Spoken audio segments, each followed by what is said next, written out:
ఆత్మీయులందరికీ నమస్కారాలు. అలాగే ఇవాళ నేను కూడా ఊహించని విధంగా అంటే ఒక సమాజానికి ఒక మంచి సాహిత్యాన్ని అందిస్తున్న మిత్రుడు విష్ణుకు నేను శుభాకాంక్షలు తెలుపుకుంటున్నాను. ఎందుకంటే విష్ణు మా కుటుంబ సభ్యుడు.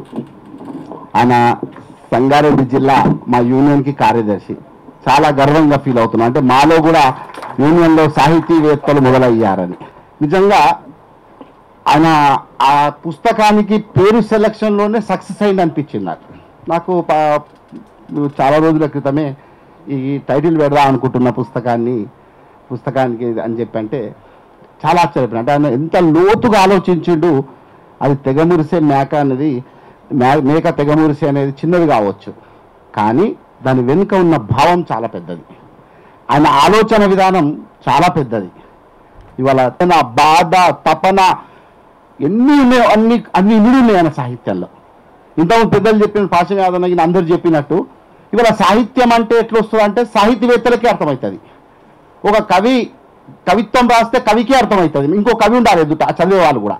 కానీ ఇలా విష్ణు రాసినటువంటి ప్రతి వాక్యం సామాన్య ప్రజల నాలుకల మీద తిరిగే భాష అది.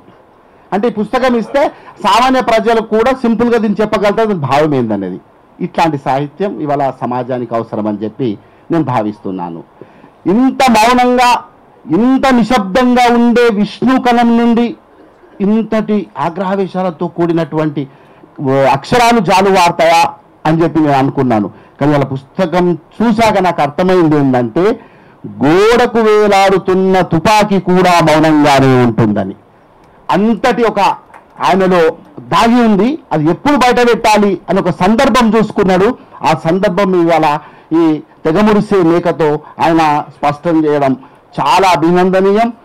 ఇవాళ ఆయన ఈ ప్రతి కవిత్వాన్ని మనము ఇక్కడ పరిశీలిస్తే 50 పేజీల్లో ప్రతిదీ పరిశీలిస్తే ఇవాళ అందులో అణచివేత ఉంది, వివక్షత మీద, అణచివేత మీద, అసమానతల మీద, చివరికి రాజ్యహింస మీద, అలాగే ఇవాళ రాజకీయుల మోసాల దగాకోర్తనం మీద అద్భుతమైనటువంటి చైతన్యాన్ని అందించినటువంటి ఒక సాహిత్యాన్ని ఇవాళ విష్ణు తీసుకురావడం అంటే ఈ చైతన్యం, ఇలాంటి ఆలోచన విధానం, ఈ దృక్పథం ప్రతి జర్నలిస్టుకు ఉండాలని చెప్పి ఈ సభాముఖంగా నేను జర్నలిస్టులని సూచిస్తూ, మీరు నిజంగా వార్తలు రాయడము అంటే జర్నలిస్టు కూడా ఒక సాహితీవేత్తని, కానీ మేము హడావుడి సాహితీవేత్త అంటాం అతన్ని.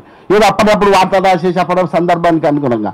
కానీ ఇవాళ తను ఒక జర్నలిస్టుగా చూసిన విషయాలన్నిటినీ తన మైండ్లో పెట్టుకొని చివరిగా ఒక కళానికి పదునెక్కించి దాన్ని ఒక సాహిత్యంగా మలిచి ఇవాళ ఒక పుస్తక రూపంలో తీసుకొచ్చాడు. ఇది జర్నలిస్టుకు ఉండాల్సినటువంటి స్వభావం అని చెప్పి నేను కోరుకుంటూ మరొక్కసారి నా తమ్ముళ్ళ లాంటి వాడైన విష్ణును అభినందిస్తూ, ఇదొక్కటే కాదు, విష్ణు చేతుల్లో మరిన్ని పుస్తకాలు రావాలని, వాటికి తెలంగాణ రాష్ట్ర వర్కింగ్ జర్నలిస్టుల సంఘం సంపూర్ణ మద్దతు ఉందని నేను భరోసా ఇస్తూ సెలవు తీసుకుంటున్నాను. Hi everybody, this is Kiriti Damaraju. Like, share and subscribe to Saira TV.